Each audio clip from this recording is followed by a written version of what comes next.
O mundo vai parar por um mês para assistir o maior evento esportivo do planeta, a Copa do Mundo. A final da Copa do Catar entre Argentina e França foi assistida por 1,5 bilhão de pessoas. É quase 20% da humanidade, gente. Os gastos também são enormes. Qualquer Copa aí, a partir da década de 90, gira em torno entre 10 a 15 bilhões de dólares. Por exemplo, o Qatar gastou, gente, 220 bilhões de dólares porque ele fez uma série de outros investimentos. Mas a Copa não se resume só ao jogo de futebol entre as nações, que é uma coisa que eu gosto demais, mas também a Copa vem carregada de um contexto político, de um contexto econômico, de um contexto geopolítico. Olá, meu nome é Prof. Eligel, seja bem-vindo, bem-vindo ao canal Geografia em Tudo. Obrigado ao meu diletante da geografia, meu aluno presencial, meu aluno do ambiente virtual, ou quem gosta aí agora também de esporte, de Copa do Mundo. Pô, que legal, eu gosto bastante mesmo de Copa do Mundo. Seja bem-vindo ao nosso canal, dá o seu like aí. E nesse tema de Copa do Mundo, gente, faz parte da geografia dos esportes. Tem uma aula para vocês aí assistirem sobre geografia dos esportes. O que é a geografia dos esportes? Então a gente pode da geografia sim, geografia está em tudo, inclusive nos esportes. E um disclaimer, gente, quando a gente fala dos esportes, da atividade física, da estética do corpo e o gosto pelas competições e desafios, esses elementos aí, gente, são algo presente na história da humanidade. Lembra aí das Olimpíadas lá na Grécia? Então são eventos muito antigos. Mas no capitalismo e na lógica dos estados modernos, os esportes, eles podem ser aí, gente, instrumento mercadológico pesado, ferramenta geopolítica, ferramenta de preconceito e racismo, além de uma ação política interna dos governantes. Então, a Copa do Mundo não é só jogo, que eu gosto bastante, e vejo qualquer jogo, gente, de uma seleção mais fraca, uma seleção mais forte, a gente às vezes fica torcendo uma seleção mais fraca. E outra coisa, né? A gente quer que o Brasil, lógico, traga o hexacampeonato, somos pentacampeões, quer dizer, o Brasil é o país que mais trouxe troféus aí para casa, tudo bem? E a Copa do Mundo, gente, é organizada pela FIFA. Lembra que a FIFA foi feita lá em 1904 em Paris, não foi nem na Inglaterra que foi a que criou o esporte futebol, tá? Lembra que o Charles Miller que trouxe o futebol aqui para o Brasil. Alguns historiadores falam também que em alguns pontos do Recife, em Salvador, também estavam acontecendo um movimento do futebol meio concomitante, né, em todo o Brasil. Mas foi o Charles Miller que trouxe o futebol para o Brasil. Em 1904 foi criada, por países europeus, foi criada a FIFA, né? A Federação Internacional de Futebol. Hoje, gente, a FIFA tem 211 membros e a ONU tem 193. A gente faz uma comparação só A gente sabe que são coisas distintas, tá, gente? ONU e FIFA, tá bom? Mas a FIFA tem uma grande representação mostrando, gente, como o futebol ele tem um apelo, uma paixão no mundo inteiro. Mesmo nações que não jogam tanto futebol, não aparecem as suas seleções, como o caso da China, ou o caso da Índia, do Paquistão, de Bangladesh. Mesmo assim, gente, o futebol é um evento estético, é um evento de entretenimento, e eu adoro, e o mundo adora assistir, por exemplo, as ligas europeias, ou, por exemplo, o Pelé é o jogador do século, porque o mundo inteiro assistiu o Pelé. Então isso está meio difuso pelo mundo inteiro. Então a ONU também tem muitos representantes. Outra coisa a FIFA, me desculpa, ela faz a primeira Copa do Mundo em 1930. Daqui a pouco nós vamos falar um pouquinho de cada Copa do Mundo aí. Foi feita lá com sede no Uruguai. Já trouxe um monte de problema que os europeus foram muito preconceituosos e racistas com o continente ou o subcontinente sul-americano, com as Américas, tá bom? E só de interrupção, assim como aconteceu nas Olimpíadas, a Copa do Mundo só não aconteceu a partir de 30, nos anos 42 e 46, lógico, por causa da Segunda Guerra Mundial. A Copa do Mundo, gente, esse maior evento do planeta, que ocorre de 4 em 4 anos, ele também representa um negócio para quem recebe a Copa do Mundo chamado soft power, ou poder brando, para quê? Para o país vender a sua imagem. Tanto é que fazem até um sport washing, né? O que é isso? É tentar lavar a situação do país, que é meio complicada. Por exemplo, as Copas da Rússia e do Catar, os dois países são muito, assim, conservadores para a questão LGBTQIA+. E mesmo assim, vamos criar um evento aberto, mas com muitas restrições restrições a essa maravilhosa população LGBTQIA+. Então é engraçado, né? Faz um evento lindo, maravilhoso, mas as coisas aqui, essas coisas eu não quero porque meu país não aceita. Pô, calma, né? Então também um evento é feito para dar esse soft power e para também dar uma lavagem de como os outros veem o meu país, tá? E tem uma expansão do mercado, gente. Qualquer país quer trazer a Copa do Mundo para dar lucratividade. Isso aconteceu principalmente, gente, a partir. Podemos colocar isso na Copa da Itália, em 1990, e também mais a Copa dos Estados Unidos, em 94, a qual o Brasil foi vencedor. Trouxe o Tetra pra gente também. Começa a ser um evento, assim também como as Olimpíadas, começa a ser um evento muito lucrativo. Tá? Então o dinheiro começou a movimentar muito. Nós estamos vendo isso, os ingressos muito caros na Copa dos Estados Unidos, México e Canadá.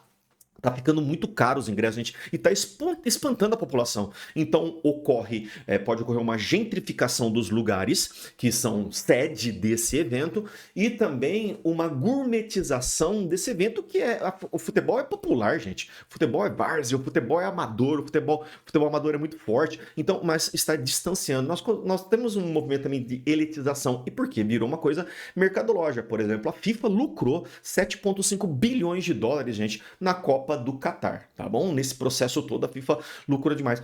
A gente tá vendo até nos álbuns de figurinha, né, gente? Pra você completar o álbum de figurinha, que está, assim, cada envelopinho, tá muito caro, né, gente, o envelopinho. Então isso também cria um distanciamento para as pessoas vulneráveis mais carentes. E quem gosta demais, até nos países desenvolvidos, tem um mundo de gente que gosta do futebol. Então tem que tomar cuidado. E tá ocorrendo mesmo essa elitização nos estádios brasileiros, elitização no mundo como um todo, tá? Outra coisa, quando a gente fala do evento todo, os números são, lógico, da última Copa, que foi no Catar. 5 bilhões de pessoas assistiram esse evento. Só para vocês terem uma ideia de relação, a Copa do Mundo, 5 bilhões de pessoas visualizaram essa Copa do Mundo durante um mês. Na Olimpíada de Verão, lembra que tem a Olimpíada de Inverno, são 3 bilhões de pessoas, mas o mesmo custo. Lembra que tem uma diferença geográfica. A Olimpíada é feita numa cidade-sede.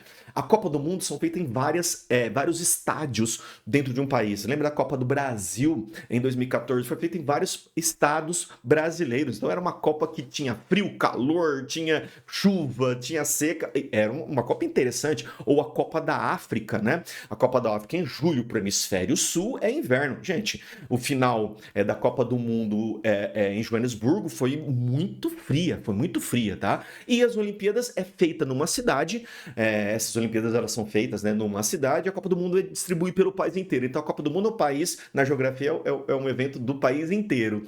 A Copa do Mundo é feita, lógico, num país, mas é feito numa cidade sede, tá bom? Então a Copa do Mundo é um território nacional e a Olimpíada é feita num ambiente urbano. É lógico que algumas provas são feitas num lugar onde tem cidade sede que não tem litoral, então tem que ser feita numa cidade próxima, tá? Por exemplo, o rugby é um esporte que atrai também muita gente. Então, a FIFA consegue na Copa do Mundo 5 bilhões de espectadores. A Olimpíada de Verão, 3 bilhões. A Olimpíada de Inverno, que é para países que possuem mais um esporte relacionado à neve, né? Então, mais ou menos 2 bilhões de pessoas assistem esse evento. Já o rugby, que é um esporte que na colonização inglesa, nós temos assim um país bem delimitados. Por exemplo, Inglaterra, África do Sul, que é a potência, a Nova Zelândia, a Austrália e a França também, beliscando algumas coisas ali, mas esses países ficam, mas mesmo assim, 850 milhões de pessoas assistem. Não vamos esquecer, gente, que os Estados Unidos, eles lembra que as potências políticas como a União Soviética e Estados Unidos nunca foram campeãs, na época a União Soviética, nunca foram campeãs, ou a China hoje, que é a segunda maior potência do mundo econômico e político, também não tem uma grande representatividade no futebol. E os Estados Unidos também nunca foram muito bons, mas o futebol feminino dos Estados Unidos, as garotas dos Estados Unidos são muito boas, são tetracampeãs mundiais as garotas dos Estados Unidos, ótimo, futebol feminino, e está crescendo bastante, e o ano que vem tem Copa do Mundo feminina no Brasil. Mas o mercado americano, com seus 350 milhões de pessoas, é muito forte para os esportes. A FIFA detesta quando os Estados Unidos não vão para a Copa, porque grande parte dos turistas que vão para qualquer país, mesmo os Estados Unidos não gostando do soccer, né? O Pelé foi muito importante, Beckenbauer, Pelé foi muito importante para os Cosmos, né? A formação do time dos Cosmos, do Cosmos na década de 70 lá em Nova York. Foi uma onda tremenda que o Pelé fez também lá nos Estados Unidos. Mas o evento cresceu. como a Liga Americana de Futebol. Mas o público americano, ele tem um poder de compra muito grande. Para vocês lembrarem, o Super Bowl ele é visto no mundo por 120 a 150 milhões de espectadores, que é a final da Liga Americana de Futebol americano. Mas possui, gente, o minuto mais valioso do mundo. Os segundos, né? 30 segundos valem 7 milhões de dólares. Então isso concentrado é muito bom. Então a FIFA detesta que os Estados Unidos não fiquem classificados, porque existe uma onda de turistas, uma onda de licenciamento de televisivo e assim por diante. Por exemplo, a NBA não é vista no mundo inteiro, mas, gente, por exemplo, um jogo das finais americanas é vista por 15 a 20 milhões de pessoas por jogo aí, quando tem as finais, os playoffs da NBA. Mas tem um soft power NBA enorme, porque a NBA consegue ter uma coisa agregada, que é a venda de camisas, tênis, uma cultura urbana, né? Então é muito interessante. Então é uma liga restrita aos Estados Unidos, mas que tem uma abrangência mundial, tá bom? A NBA movimenta anualmente 10 bilhões em receitas anuais. Por exemplo, a FIFA consegue 7,5 bilhões de lucro numa Copa, a NBA por ano 10 bilhões. Então, os Estados Unidos, eles fazem parte desse circuito mundial dos esportes, e a FIFA vê isso. Então, está tendo agora uma segunda Copa nos Estados Unidos, 94, e agora conjuntamente com o México e Canadá. Tá? Então, lembra que o Brasil... Isso depois a gente fala numa aula à parte. O Brasil teve uma Copa em 2014 e Olimpíadas em 2016. E olha, gente, muita gente tem um preconceito enorme contra fazer essas Copas do Mundo. A Copa, o Brasil lembra que teve 50 e 2014. Mas, gente, tem problema em todas as Copas que acontecem no mundo inteiro. Não são todas elas super mega organizadas. Se você for ver agora a fase de preparação dos times à chegada dos Estados Unidos, no Canadá e no México, tem uma série de problemas, gente. Então não vem com essa história, não, de preconceito contra os países menos desenvolvidos fazerem Copa ou Olimpíada. Tem que fazer mesmo, tá? E cada um faz do jeito que pode.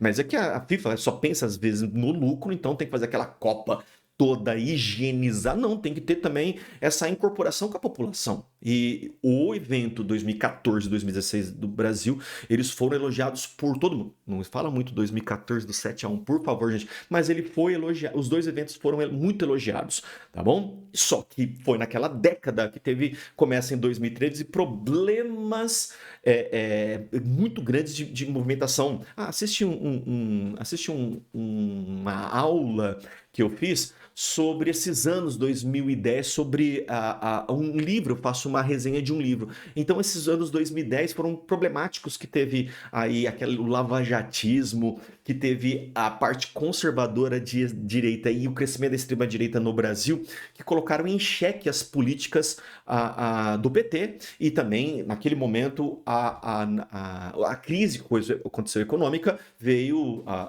junto com, ou esteve ligada a presidenta Dilma Rousseff, que sofreu um golpe misturado por a extrema-direita, um golpe misturado pelo machismo, e também usaram a Copa do Mundo e a Olimpíada justamente para falar assim, tá vendo? Estamos gastando um monte de dinheiro, aquela coisa toda, tudo de corrupção. Gente, foi um evento excepcional, que foi gasto a mesma coisa, em média, do que os outros países ricos e pobres que já fizeram esse evento. Então não vem com essa história não, tá? Isso repete, tá bom, gente? Vamos aqui rapidamente falar algumas coisas. Por exemplo, na década de 30, a sede foi no Uruguai, e o campeão foi o Uruguai. Lembra que o Uruguai é bicampeão. Nossa, não posso nem lembrar, a década de 50, 1950, ele teve maracanaço, né? Mas na década de 30, o Uruguai foi campeão, e já teve um racismo, um preconceito, que muitos europeus não quiseram participar da Copa, porque era muito longe e tal. A Copa sempre foi, desde a década de 30, na América do Sul, ou nas Américas, e também na Europa, porque eram os países que mais jogavam futebol. E o América do Sul já mostrando sua força, olha o Uruguai aí sendo campeão na década de 30, tá bom? Então teve sim uma crise diplomática dos europeus, não querendo jogar com os americanos. França, Iugoslávia, Romênia e Bélgica vieram jogar. A Copa de 34, gente, foi a Copa na Itália, campeã Itália, foi uma Copa de propaganda fascista, tá bom, gente? Da década de 30 foi uma Copa para louvar o Benito Mussolini. Olha a política entrando ali. Então nós vamos falar de Copa, esses problemas aí geopolíticos e políticos. O lema extraoficial para os jogadores italianos era vencer ou morrer. Olha isso dentro do esporte, né, gente? E lembra que daí teve a Copa de 38, a sede foi a França e a Itália foi campeã. Então a Itália foi bicampeã. Aí, gente, era nazismo misturado com fascismo, tá? Por exemplo, teve um fato muito interessante que a Áustria não pôde jogar porque a Áustria foi anexada, mas não jogou porque o país foi. Os jogadores tiveram que jogar junto com a Alemanha nazista. E, gente.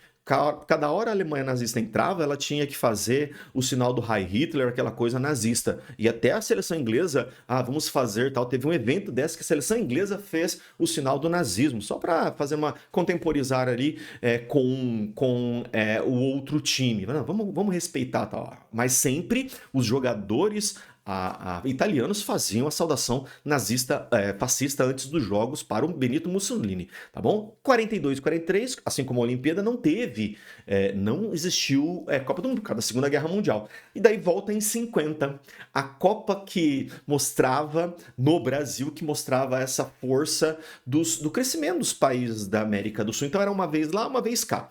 E ocorreu no Brasil. E teve um maracanaço, né, gente? É um negócio complicado.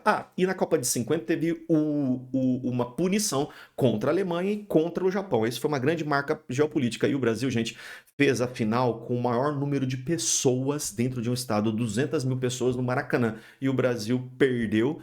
E o Brasil, nesse momento, politicamente, deu aquele... não conseguimos ganhar no mundo, temos esse complexo do vira-lata, assim, por exemplo, aquele negócio do Nelson Rodrigues e tal. Mas, gente, misturado com racismo, misturado com preconceito, porque ficou no colo dos jogadores negros da seleção, dos jogadores, a marca da derrota. Não pode ser isso, gente. Todo mundo perdeu porque a seleção do Uruguai também era muito boa. Em 54 teve a Copa da Suíça. Então o Uruguai ficou bicampeão na Copa do Brasil, né? Maracanaço, socorro. Em 1954 foi na Suíça e a Alemanha Ocidental, olha só, né? Começou aquela divisão entre a Alemanha Oriental e Ocidental, e a Alemanha Ocidental vence, tá bom? Nessa Copa. A vitória da Alemanha Ocidental foi o grande marco da reconstrução e orgulho da identidade nacional alemã do pós-guerra, mas era só metade da Alemanha. Não esquece, gente. Não esquece disso, era só metade da Alemanha. Outra coisa que aconteceu, daí na Copa de 58, o Brasil finalmente vence, principalmente o nosso super grande ídolo, que eu considero o segundo melhor jogador do mundo, que é o Garrincha. Depois do Pelé é o Garrincha, bicampeão mundial. O Garrincha foi, né, 58 e 62. 58 foi a primeira Copa transmitida na TV, tá? O Brasil se projetou globalmente como esse país do futebol, usando o esporte para forjar. Quando fala país do futebol, gente, a Inglaterra também é o país do futebol, gente. Vários países. Vai lá na Turquia, também é o país do futebol. Então é difícil falar o país do futebol. Nós somos os maiores campeões, ainda bem, né? Os maiores campeões do mundo, pentacampeão, vamos trazer o Hexa, hein? Tomara, né? E daí tem esse resgate, não é mais complexo do vira-lata. Em 62, no Chile, a sede foi na Suécia e depois voltou para a América do Sul. No Chile, o campeão Brasil. O Pelé se machuca, mas o Garrincha tá lá para ajudar o Brasil. Então tem um fato político interessante para mostrar que sempre esse preconceito existiu. A Copa foi no Chile e muitos jornalistas italianos estavam cobrindo a Copa, foram extremamente racistas, e teve um jogo entre Chile e Itália que foi mega violento, gente, super violento, tá bom? Porque os jornalistas racistas italianos falaram mal das condições que existiam no Chile. Uai, né? Um país em desenvolvimento. Então, para mostrar, gente, que sempre ocorre o preconceito. O Brasil foi campeão dessa Copa do Chile. Então, o Brasil bicampeão. Em 66, a sede foi a Inglaterra, a campeã foi a Inglaterra em 66. Essa Copa, gente, ficou marcada na década de 60 por causa que os países africanos fizeram um boicote, porque eles tinham que jogar eliminatória e depois tinha uma repescagem ainda. Não, eles fizeram um boicote. Mas, gente, um jogador de origem africana, da colonização portuguesa, o Eusébio, virou o herói, um astro em Portugal. Portugal elimina o Brasil, né? E o Salazar, que era o ditador de Portugal, não deixou depois o Eusébio ir para outro país, porque ele viu um trunfo, Eusébio. Viu um trunfo. E lembra que Portugal, gente, foi um dos últimos países a acabar com o colonialismo, tá, gente? De Angola, de Moçambique, Cabo Verde, foram um dos países lá na década de 70, Revolução dos Cravos. Então toma cuidado. E nesse momento, o Eusébio se projeta, tá bom? Mas foi uma Copa, gente, que arrebentaram o Pelé, mas destruíram, mas de pancada para todo lado. O jogo da Coreia também, o jogo do Portugal, eles arrebentaram O Pelé não tinha cartão, né? Não tinha nada de VAR. Nossa, gente, foi uma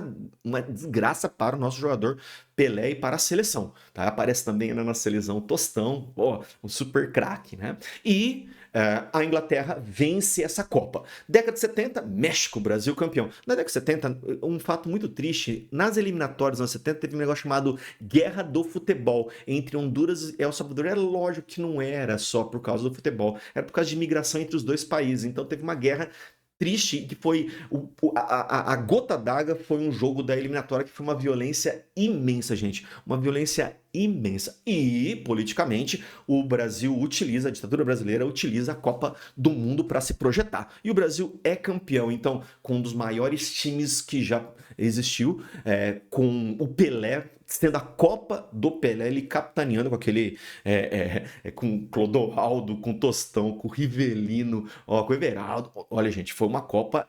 Assistam esses jogos, gente. São jogos interessantíssimos. Uma Copa que não passou colorida, mas ela tem uma Copa colorida. Em 74 teve a sede na Alemanha. Ai, lembra que a sede em 70 México, tá, gente? México.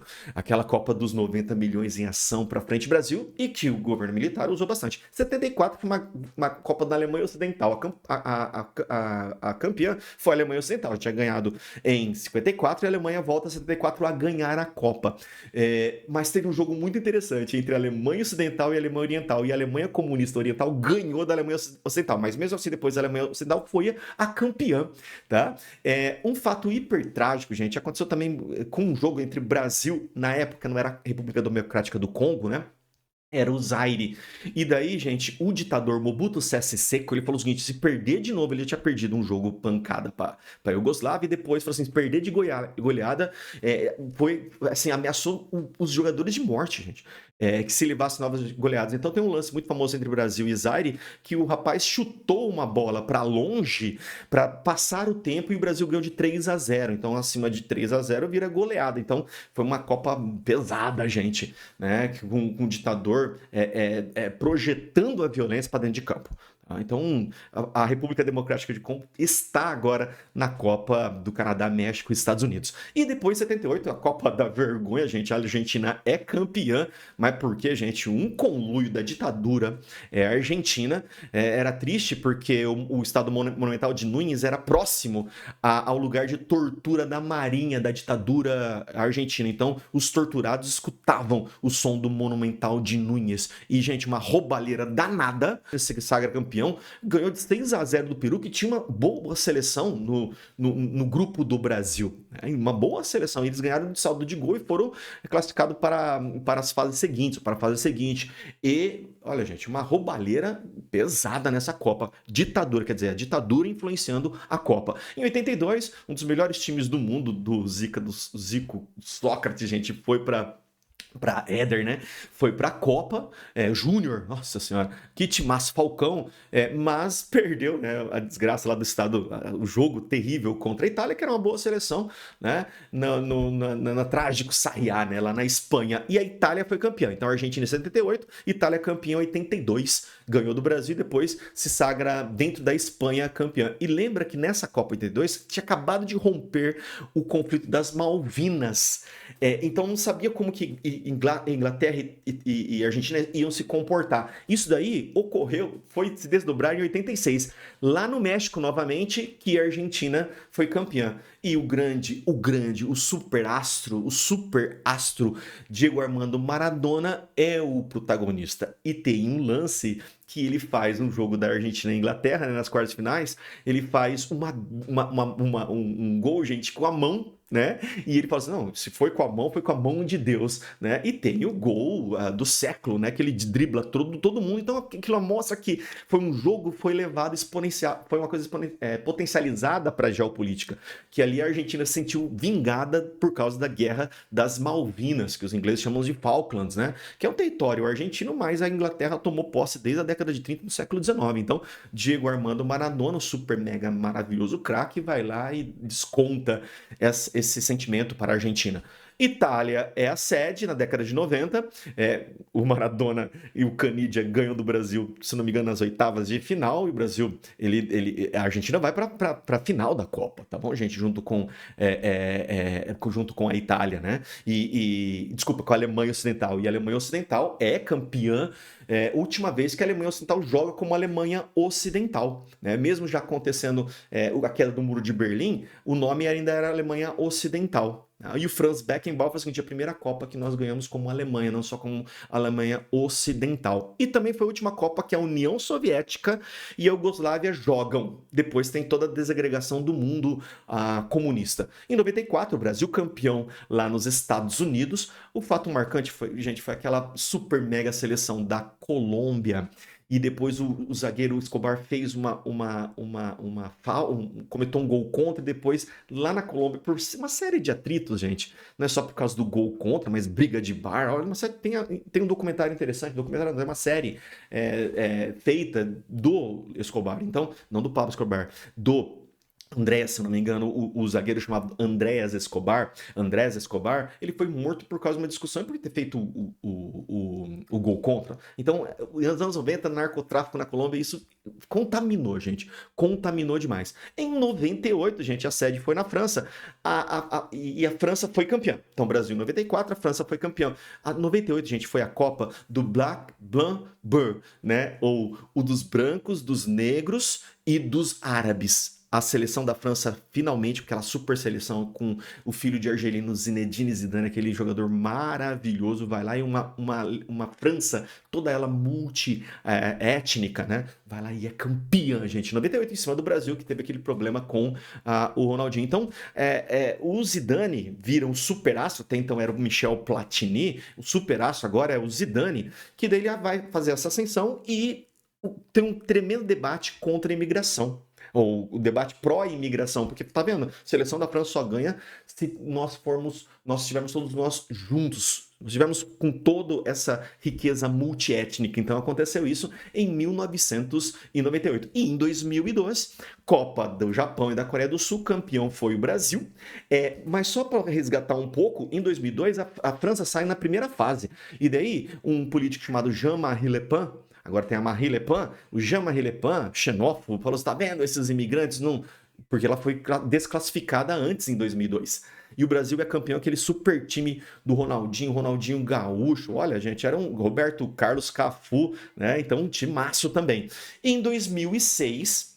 em 2002 foi a primeira Copa que tem entre Japão, entre dois países, feito. E foi a Copa chamada da Amizade, porque lembra que o Japão, ele invade todos os países na Segunda Guerra Mundial, naquela coisa expansionista, inclusive a Coreia do Sul. Eles fazem, então, essa Copa para se reaproximar os dois. E vem também em 2002 com o negócio do 11 de setembro. De 2001. Então foi uma Copa meio pisando em ovos. Tudo bem, gente? Pisando em ovos. Não esqueça também que na Copa de 98 tem um encontro entre Estados Unidos. Lá em 98, Estados Unidos e Irã. E o jogo terminou com o pessoal abraçado, mas sempre ali com pisando em ovos, tá bom? Então tem esses fatos assim, geopolíticos que chegam próximo aos jogos, tá bom? E daí em 2006 a sede foi a Alemanha e a Itália foi campeã.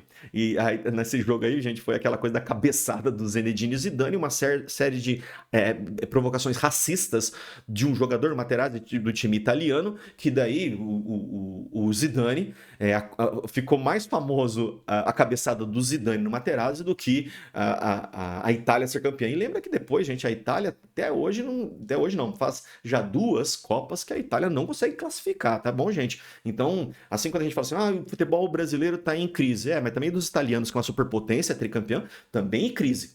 Foram campeão em 2006, mas depois entrou uma crise pesada, tá bom? Em 2010, a primeira Copa na África do Sul, não é na África, no continente africano e o país África do Sul, para mostrar esse soft power e a presença do continente africano e de um país africano organizando. Foi uma Copa de muito sucesso e campeã, primeira vez, a campeã foi a Espanha. E Nelson Mandela estava lá no estádio, né, para mostrar. Lembra que o rugby já tinha feito isso lá na década de 90 e a África do Sul foi integrada após a apartheid, né, e depois a África do Sul começa a ganhar uma série de títulos do rugby. Se eu não me engano, são 4 títulos a África do Sul. E também a a Copa da África do Sul mostrou o seguinte, olha, por que aqui não pode crescer? Então esse soft power mostrando essa evidência do continente africano. 2014, 7-1.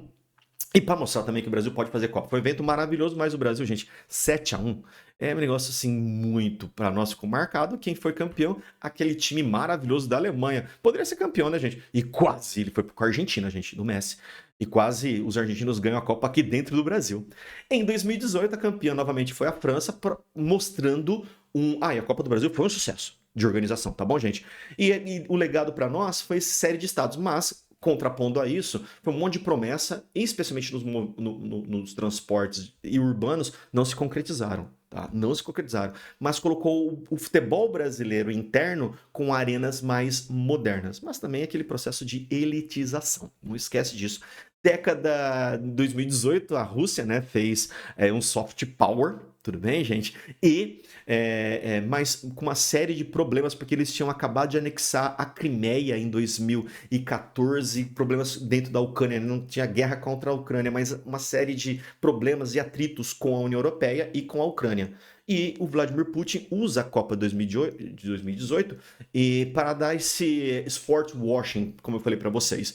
E quem campeou novamente foi a França. Tá bom, gente? A França. Tem um evento importante aí que teve um jogo entre Suíça e Sérvia, que tem dois jogadores muito bons na Suíça, o Xhaka e o Shaqiri, que são de origem kosovar. Quando eles jogam com a Sérvia e fazem o gol, Sérvia, antiga Iugoslávia, que mandava na Iugoslávia, o grande estado da Iugoslávia, eles vão lá e fazem um símbolo para provocar os sérvios, tá bom, gente? Então, pode ver, ele jogando pela Suíça, naturalizado pela Suíça, mas ainda estruturalmente tinha esses problemas. E a Copa do Catar, que também teve um sport washing aí, né? Porque os caras, na seleção, gente, escondeu um monte de trabalho escravo vindo de trabalhadores do Paquistão, de Bangladesh, gastaram um monte de dinheiro com um trabalho muito, gente, muito precarizado, mas muito precarizado. E teve esse problema aí do sport washing. E a campeã foi a consagração, gente, a consagração do Lionel Messi. A consagração, então agora nós vamos ter que esperar, né, gente? Nós vamos ter que esperar agora a Copa do Canadá, a Copa dos Estados Unidos e a Copa que ocorre também no México, né? O México, de novo, gente, olha a terceira vez que o México vai sediar um evento. A coisa interessante, né? O México. Importantíssimo o México no futebol, tá? Também e como organizadora, tá?